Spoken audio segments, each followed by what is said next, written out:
श्री सत्यनारायण भगवान की कथा प्रथम अध्याय। व्यास जी ने कहा, एक समय निमिषारण्य तीर्थ में सोनका आदि 88,000 ऋषियों ने पुराने वेदांत श्री सूत जी से पूछा, हे सूत जी, इस कलयुग में विद्या रहित मनुष्य को प्रभु भक्ति किस प्रकार मिलेगी तथा उनका उद्धार कैसे होगा।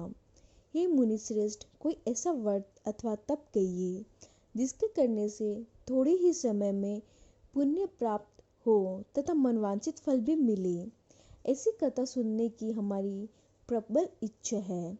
सर्वशास्त्र ज्ञाता श्री सूत जी ने कहा, हे वैष्णव में पूज्य, आप सबने प्राणियों के हित की बात पूछी है।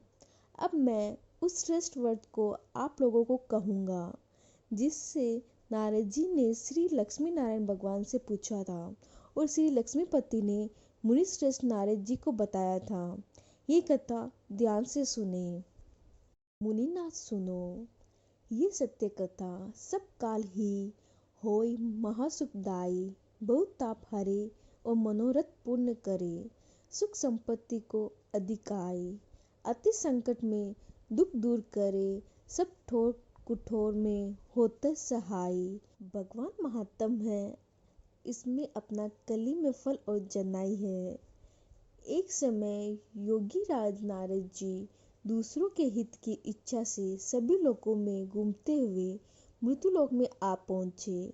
यहाँ अनेक योनियों में जन्मे प्राय सभी मनुष्यों को अपने कर्मों के अनुसार अनेक दुखों से पीड़ित देखकर उन्हें विचार किया कि किस यत्न के करने से निश्चित ही ये प्राणियों के दुख का नाश हो सकेगा। ऐसा मन में विचार कर श्री नारद जी विष्णु लोक गए। वह श्वेत वर्ण और 4 भुजाएं वाले देवों के इस नारायण को, जिनके हाथ में शंख, चक्र, गदा और पद्म थे तथा वरमाला पहने हुए थे, उनकी स्तुति करने लगे। नारद जी ने कहा, हे भगवान, आप अत्यंत शक्ति से संपन्न हैं। मन तथा वाणी भी आपको नहीं पा सकती। आपका आदि मध्य अंत भी नहीं है। आप निर्गुण संपूर्ण सृष्टि के कारण भक्तों के दुखों को नाश करने वाले हो। आपको मेरा नमस्कार है। नारद जी ने इस प्रकार की स्तुति सुनकर विष्णु भगवान बोले, हे मुनि श्रेष्ठ, आपके मन में क्या है? आपका किस काम के लिए यहाँ आगमन हुआ है? निसंकोच कहे। तब नारद मुनि ने कहा, मूर्तिलोक में सब मनुष्य जो अनेक योनियों में पैदा हुए हैं, अपने अपने कर्मों द्वारा अनेक प्रकार के दुख से दुखी हो रहे हैं। हे नाथ, यदि आप मुझ पर दया करें तो बताइए कि उन मनुष्य के सब दुख थोड़े ही प्रयत्न से कैसे दूर हो सके। श्री विष्णु भगवान ने कहा, हे नारद, मनुष्यों की भलाई के लिए तुमने ये बहुत अच्छा प्रश्न किया है।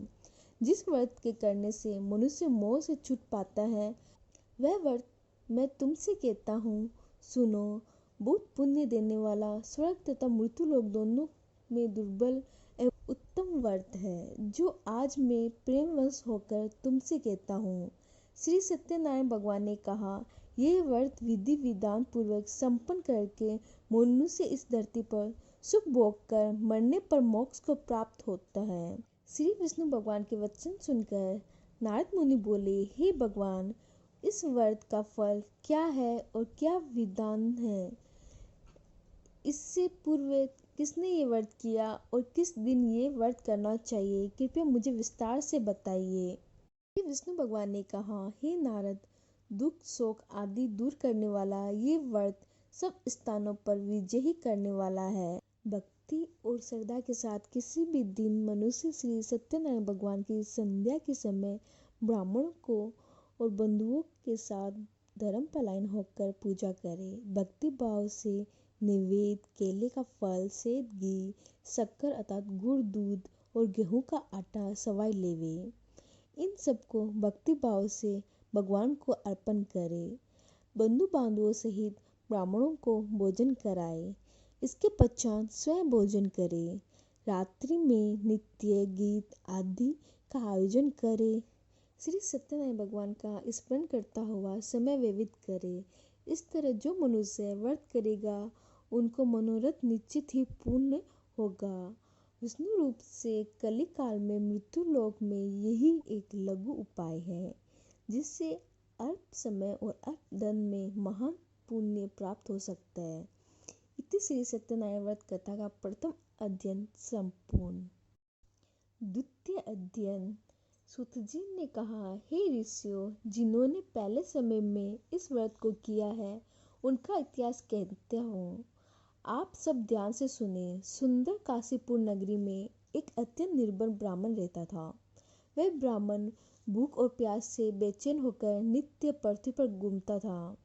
ब्राह्मणों से प्रेम करने वाले श्री विष्णु भगवान ने ब्राह्मण को दुखी देखकर एक दिन बूढ़े ब्राह्मण का रूप धारण कर निर्धन ब्राह्मण के पास जाकर आदर के साथ पूछा, हे विप्र, तुम नित्य ही दुखी होकर पृथ्वी पर क्यों घूमते हो? हे श्रेष्ठ ब्राह्मण, ये सब मुझसे कहो, मैं सुनना चाहता हूँ। दरिद्र ब्राह्मण ने कहा, मैं निर्बल ब्राह्मण हूँ, भिक्षा के लिए पृथ्वी पर फिरता हूँ। हे भगवान, यदि आप इससे छुटकारा पाने का कोई उपाय जानते हो तो कृपया कर मुझे बताइए। वृद्ध ब्राह्मण का रूप धारण किए हुए श्री विष्णु भगवान ने कहा, हे ब्राह्मण, श्री सत्यनारायण भगवान मनवांछित फल देने वाले हैं, इसीलिए तुम उनका पूजन करो, जिसके करने से मनुष्य सब दुखों से मुक्ति हो जाता है। दरिद्रता ब्राह्मण को व्रत का सारा विधान बतलाकर बूढ़े ब्राह्मण का रूप धारण करने वाले श्री सत्यनारायण भगवान अंतर्ध्यान हो गए। व्रत को बूढ़े ब्राह्मण ने बताया, मैं उसको अवश्य करूँगा। ये निश्चित कर वह दरिद्र ब्राह्मण घर चला गया, परंतु उस रात्रि उस दरिद्र ब्राह्मण को नींद नहीं आई। अगले दिन वह जल्दी उठा और श्री सत्यनारायण भगवान का व्रत करने का निश्चय कर भिक्षा मांगने के लिए चला गया। उस दिन उसको भिक्षा में बहुत धन मिला, जिससे उसने पूजा का सब सामान खरीदा और घर आकर अपने बंधु बांधवों के साथ भगवान श्री सत्यनारायण का व्रत किया। इसके करने से वह दरिद्र ब्राह्मण सब दुखों से छूटकर अनेक प्रकार की संपत्तियों से युक्त हो गया। उस समय वह विप्र हर मास व्रत करने लगा। सत्यनारायण भगवान के व्रत को प्रति शास्त्र विधि के अनुसार श्रद्धा पूर्वक करेगा, वह सब पापों से छूटकर मोक्ष को प्राप्त होगा। आगे जो मनुष्य पृथ्वी पर श्री सत्यनारायण भगवान का व्रत करेगा वह सब दुखों से छूट जाएगा। इस तरह नारद जी ने सत्यनारायण भगवान का कहा हुआ ये व्रत मैंने तुमसे कहा।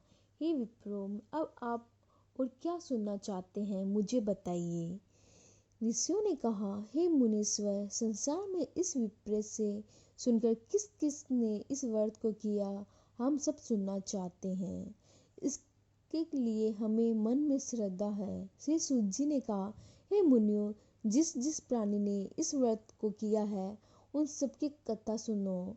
एक समय वह ब्राह्मण धन और ऐश्वर्य के अनुसार बंधु बांधवों के साथ अपने घर पर व्रत कर रहा था। उसी समय एक लकड़ी बेचने वाला बूढ़ा व्यक्ति वहां आया। उसने सिर पर रखा लकड़ी का गठला बाहर रखा दिया और विप्र के मकान में चला गया। प्यास से दुखी लकड़हार ने विप्र को व्रत करते देखा, वह प्यास को भूल गया।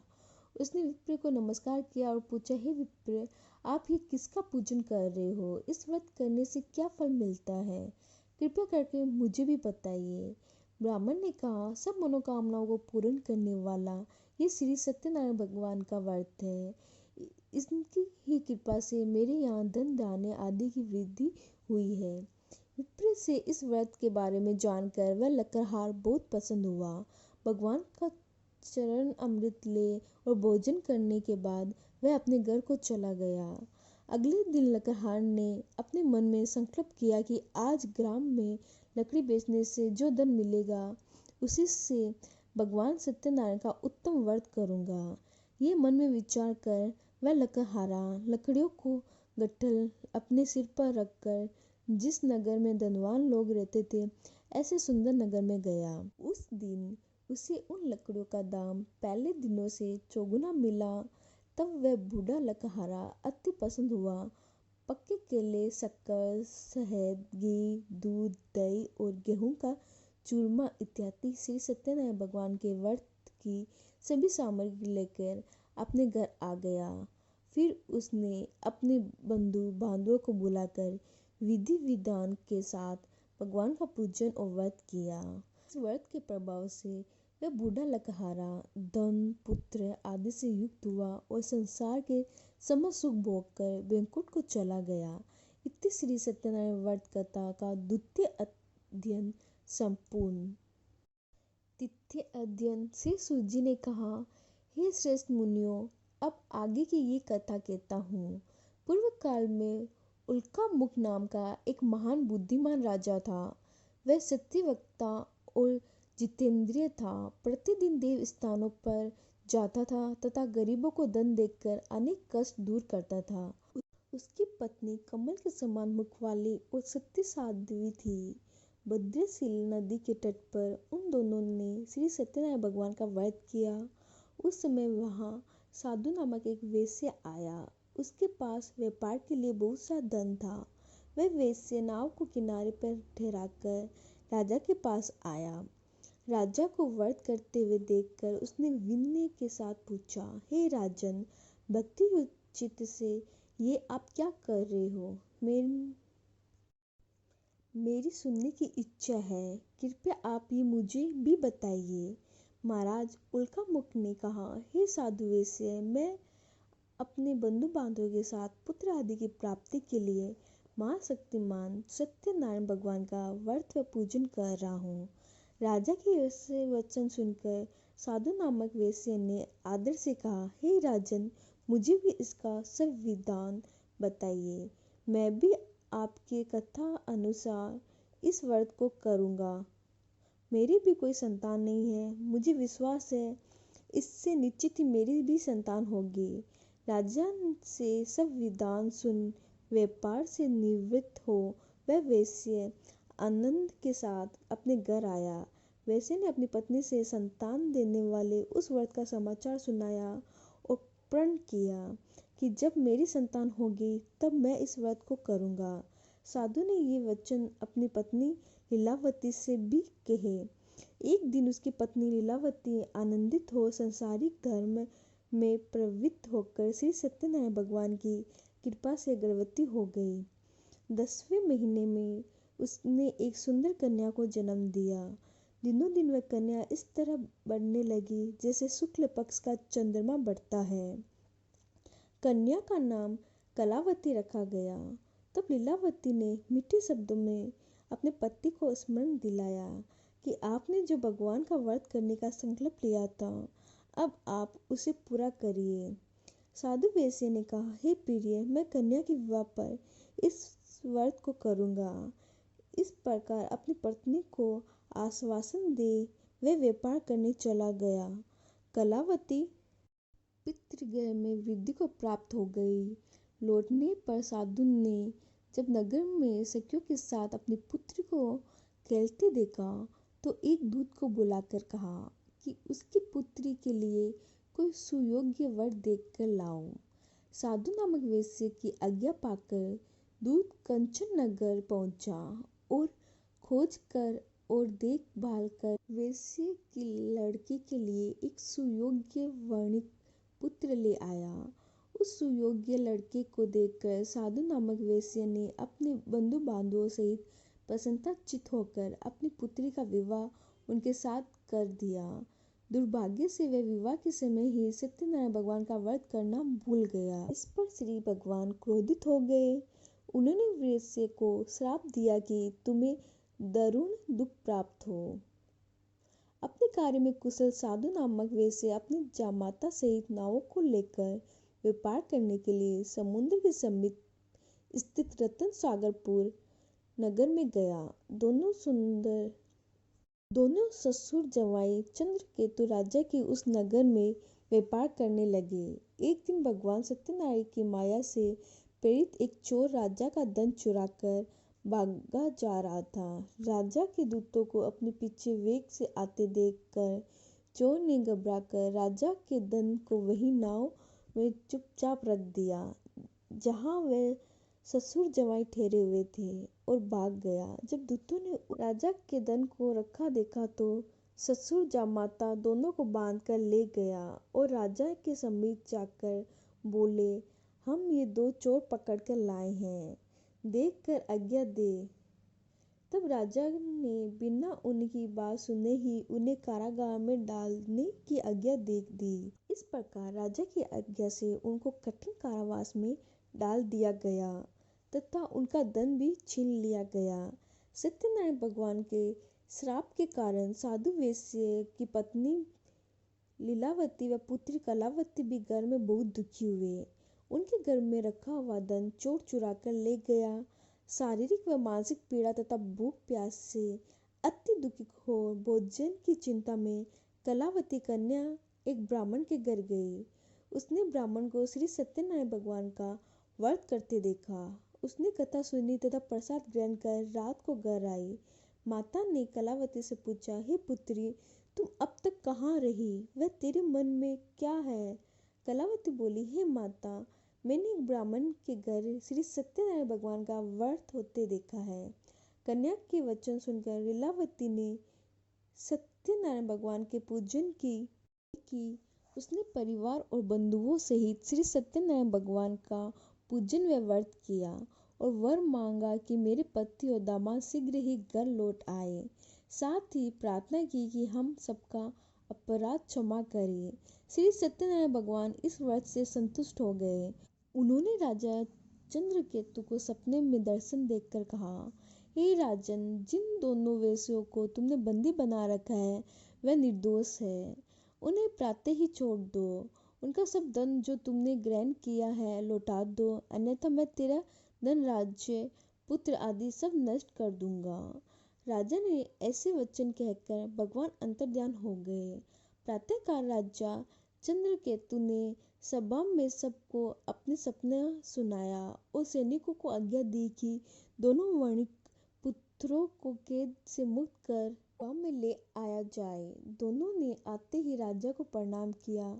राजा ने कोमल वचनों में कहा, हे मां अनुभव, तुम्हें भावी वंश ऐसे कठिन दुख प्राप्त हुआ है। अब तुम्हें कोई भय नहीं है, तुम मुक्त हो। ऐसा कहकर राजा ने उनको नए नए वस्त्र भूषण पहनाए तथा उनका जितना धन लिया था उसने दुगुना लौटाकर आदर से विदा किया। दोनों ने वेश्य अपने घर को चल दिए। इति श्री सत्यनारायण व्रत कथा का तृतीय अध्ययन संपूर्ण। चतुर्थ अध्ययन श्री सूत जी ने आगे कहा, किसी ने मंगल आचरण करके यात्रा आरंभ की और अपने नगर को चला। उनके थोड़ी दूर आगे बढ़ने पर दंडी वेश धारण श्री सत्यनारायण भगवान ने उनसे पूछा, हे साधु, तेरी नाव में क्या है? अभिमानी वर्णिक हंसता हुआ बोला, हे दंडी, आप क्यों पूछते हैं? क्या धन लेने की इच्छा है? मेरी नाव में तो बैल और पत्ते भरे हैं। वैसे को कठोर वचन सुनकर दंडी वेशधारी श्री सत्यनारायण भगवान ने कहा, तुम्हारा वचन सत्य हो। ऐसा कहकर वे वहां से चल गए और कुछ दूर जाकर समुद्र के किनारे बैठ गए। दंडी महाराज के जाने के पश्चात वैसे ने नित्य क्रिया से निर्वृत्त होने के बाद नाव को ऊंची उठी देखकर अचंभा किया और नाव में पत्ते आदि देखकर मूर्छित हो जमीन पर गिर पड़ा। आँखें खुलने पर अत्यंत शोक प्रकट करने लगा। तब उसके जामाता ने कहा, आप शोक ना करें, ये दंडी महाराज का श्राप है, अतः उनकी शरण में ही चलना चाहिए, तभी हमारी मनोकामना पूरी होगी। जामाता के वचन सुनकर वह साधु नामक वैसे साधु महाराज के पास पहुंचा और अत्यंत भक्ति भाव से प्रणाम करके बोला, मैंने जो आपसे असत्य वचन किए थे उनके लिए मुझे क्षमा करें। ऐसा कहकर महान शोक अतुल हो रोने लगा।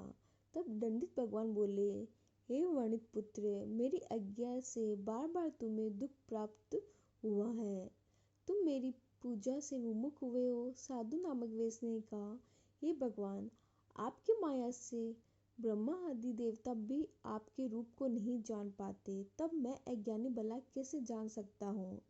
आप पसंद होइए, मैं अपनी समर्था के अनुसार आपकी पूजा करूँगा। मेरी रक्षा करो और पहले के समान मेरी नौका को धन से पूर्ण कर दो। उसके भक्ति युक्त वचन सुनकर श्री सत्यनारायण भगवान प्रसन्न हो गए और उसकी इच्छा अनुसार वर देकर अंतर्ध्यान हो गए। तब ससुर व जमाता दोनों ने नाव पर आकर देखा कि नाव धन से परिपूर्ण है। फिर वे भगवान सत्यनारायण का पूजन कर साथियों सहित अपने नगर को चला। जब वह अपने नगर के निकट पहुंचा तब उसने एक दूत को अपने घर भेजा।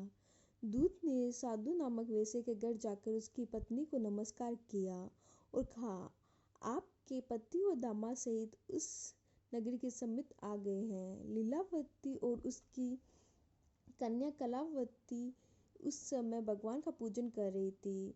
दूत का वचन सुनकर साधु की पत्नी ने बड़े हर्ष के साथ सत्यदेव का पूजन किया और अपनी पुत्री से कहा, मैं अपने पति के दर्शन को जाती हूँ, तुम कार्य पूर्ण कर शीघ्र ही आ जाना। परंतु कलावती पूजन एवं प्रसाद छोड़कर अपने पति के दर्शन के लिए चली गई। प्रसाद की अवज्ञा के कारण सत्यदेव ने रुष्ट हो गए और उसके पति को नाव सहित पानी में डुबा दिया। कलावती अपने पति को ना देखकर रोती हुई जमीन पर गिर पड़ी। नौका को डूबा हुआ तथा कन्या को रोती हुई देख साधु नामक वेश्या दुखी हो बोला, हे प्रभु, मुझसे या मेरे परिवार से जो भूल हुई है उसे क्षमा करो। उसके दीन वचन सुनकर सत्यदेव भगवान प्रसन्न हो गए। आकाशवाणी हुई, हे वेश्या, तेरी कन्या मेरा प्रसाद छोड़कर आई है, इसीलिए इसका प्रति अदृश्य है। यदि वह घर जाकर प्रसाद खाकर लौटे तो इसे इसका प्रति अवश्य मिलेगा। आकाशवाणी सुनकर कलावती ने घर पहुंचकर प्रसाद खाया और फिर आकर अपने पति के दर्शन किए। तत्पश्चात साधु वेश्या ने वही बंधु बांधवों सहित सत्यदेव का विधि पूर्वक पूजन किया। वह इस लोक का सुख भोगकर अंत में स्वर्गलोक को प्राप्त हुए। श्री सत्यनारायण व्रत कथा का चतुर्थ अध्ययन संपूर्ण। पंचम अध्ययन। श्री सूत जी ने आगे कहा, हे ऋषियों, मैं एक और भी कथा कहता हूँ, सुनो। प्रजा पालन में लीन तुंगध्वज नामक एक राजा था। उसने भगवान सत्यदेव का प्रसाद त्याग कर बहुत दुख पाया। एक समय राजा वन में वन्य पशुओं को मारकर बड़ के वृक्ष के नीचे आया। वहां उसने ग्वालों को भक्ति भाव से बंधु बांधवों सहित श्री सत्यनारायण जी का पूजन करते देखा। परंतु राजा देखकर भी अभिमानवश न तो वहां गया और न ही सत्यदेव भगवान को नमस्कार किया। जब ग्वालों ने भगवान का प्रसाद उनके सामने रखा तो वह प्रसाद त्याग कर अपने नगर को चल गया। नगर में पहुंचकर उसने देखा कि उसका सब कुछ नष्ट हो गया। वह समझ गया कि ये सब भगवान सत्यदेव ने ही किया है। तब वह उसी स्थान पर वापस आया और ग्वालों के समीप गया और विधि पूर्वक पूजन कर प्रसाद खाया तो सत्यनारायण की कृपा से सब कुछ पहले जैसा हो गया और दीर्घ काल तक सुख भोगकर मरने पर स्वर्गलोक को चला गया। जो मनुष्य इस परम दुर्बल व्रत को करेगा, श्री सत्यनारायण भगवान की कृपा से उसे धन धान्य की प्राप्ति होगी। निर्भर धनी और बंदी बंधन से मुक्त होकर निर्भर हो जाता है। संतानहीन को संतान प्राप्त होती है तथा सब मनोरथ पूर्ण होकर अंत में वह वैकुंठ धाम को जाता है। जिन्होंने पहले इस व्रत को किया, अब उनके पूर्व जन्म की कथा भी सुनिए। सत आनंद नामक वृद्ध ब्राह्मण ने सुदामा के रूप में जन्म लेकर श्री कृष्ण की भक्ति कर मोक्ष प्राप्त की। उल्कामुख नाम के महाराज राजा दशरथ बने और श्री रंगनाथ का पूजन कर वैकुंठ को प्राप्त हुए। साधु नाम की वेश्या ने धर्मात्मा व सत्यप्रतिज्ञा राजा मूर्ध्वज बनकर अपने पुत्र को आग से चीरकर मोक्ष प्राप्त किया। महाराज तुंगध्वज स्वयंभू मनु हुए। उन्होंने बहुत से लोगों को भगवान की भक्ति में लीन कर मोक्ष प्राप्त किया। लकहारा भील अगले जन्म में गुहू नामक निपस राजा हुआ, जिसने भगवान राम के चरणों की सेवा कर मोक्ष प्राप्त किया। इति श्री सत्यनारायण व्रत कथा का पंचम अध्ययन संपूर्ण। बोलो श्री सत्यनारायण भगवान